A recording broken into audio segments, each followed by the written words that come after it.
Hi all, I'm back from the tournament. I played in the Ilford Open over the weekend. I got 3 out of 6, but it was a very tough 3 out of 6 in the open section. I drew with David Sands earlier today from a situation actually 5 pawns down. I'll have to show you that pretty soon. It looked hopeless, but I found some counterplay on the dark squares, and he had to accept draw by perpetual. I actually had this opening in one game, and I realised bishop e7 is probably more precise than knight b5, but I'll play knight b5 anyway and allow f6, because there's a very interesting line in the long game after f6 bishop d3. Oh, he hasn't done that. Okay, so knight d6 here. Check. So I'm forcing the king to move, probably twice actually after bishop e7. So okay, f4. I think this is probably just better for white, this position. Okay, queen, I don't know. It looks dangerous, but actually he is threatening to win this knight on after knight takes e5, knight takes, queen takes. So I'm not sure actually. Maybe I'll have to take on c8. I'll take on c8 and then f takes e. I'll go for this one instead. Okay, my e5 is a bit vulnerable though. On the other hand, his king's behind it, so I'll probably let him take on e5. I'll take on d4. By the way, for the sound voyeurs, the TV's got this open heart surgery on Channel 4 at the moment. So if you're able to look at the UK TV channels, they're doing it for 4 nights consecutively. Major operations with live commentary. So not as major as playing against the French defence. It's serious operations. I'm a bit shocked, to be honest, that that would be on TV. So Channel 4, if you're interested. In the first one, they're fixing a valve. Okay, so knight take, I don't know, knight g5 or g3. I think maybe g3. So still the idea of knight d4 if one of the knights takes on e5, but also maybe bishop h3, and I want to get this rook to e1. I'm not really, I know, I'm not really convinced by my position here. I'm probably, I don't know, worse. I must have misplayed it somehow.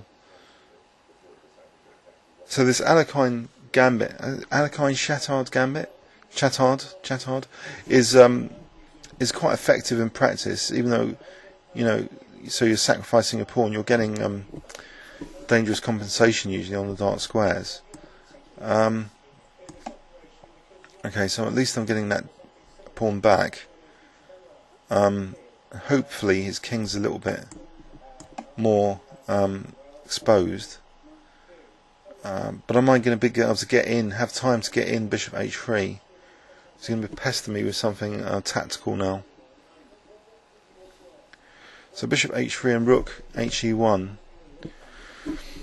Yeah, in the tournament I was given 2 whites against people lower rated and 3 blacks against the higher rated. So I don't know, I was a bit disappointed by that, because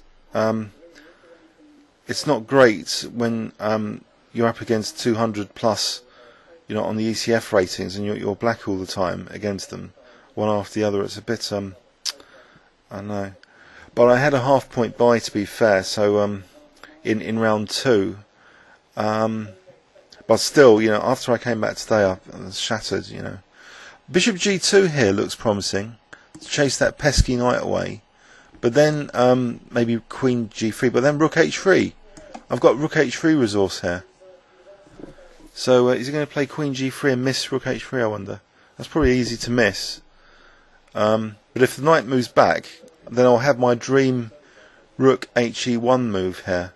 So that king still in the centre offers some compensation as a target. So he must be a bit concerned after knight e5, rook he1. He's on the back foot a little bit for a change in this game.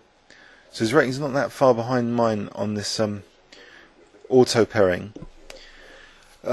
just to remind you, yeah, the auto pairing ratings are a lot tougher than the ordinary ones, because you can't choose your opponents. It's like being in a Swiss tournament continually. So the more you win, the tougher the opponents.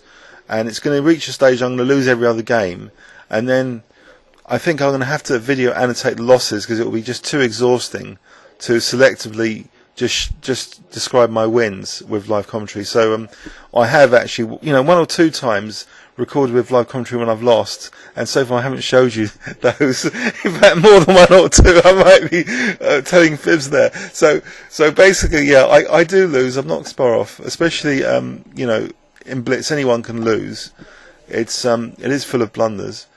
I mean, the opponent's under great pressure now. I can even play, I don't know, G4, because knight G4, Queen E6. You know, how is White defending the E5 point here? It looks a bit devastating. Mind you, I'm tied down at the moment to C2 a bit. I've got to be careful, but Queen E6, and I've got to make sure, you know, I'm not getting mated with Queen C2. It won't be a back row mate, because I've got both the rooks here, so there won't be a Queen C1 back row mate. Black resigns. Okay, resigns. That's a good start from. Excellent. Okay, let's have a look at that. So Albin-Alekhine-Châtard Gambit H4, very effective in practice. Now C5, I think from the tournament I had this and I won that game. I played knight B5, but it's a bit dodgy after F6. Bishop D3, A6, and it was a very interesting game. My bishop was left unpre to be taken for several moves, and he didn't. But Bishop E7 I think is more theoretical. So King E7 or maybe even Queen E7. I'm not sure. I think King E7 is best after Bishop E7, and then Knight B5. But it's you need to know your stuff a bit in this. So I was just doing this for fun to allow F6. Then Bishop D3. We're going to do with Queen H5 check. But he played more conservatively. But here, yeah, it looks as though this isn't that great, losing E5.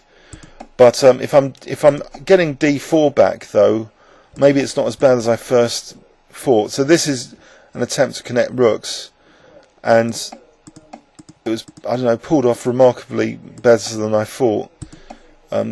That's, you know, he's given me tactical targets with this Bishop G2, and his king's just sitting there behind the knight now. So this G4 is devastating.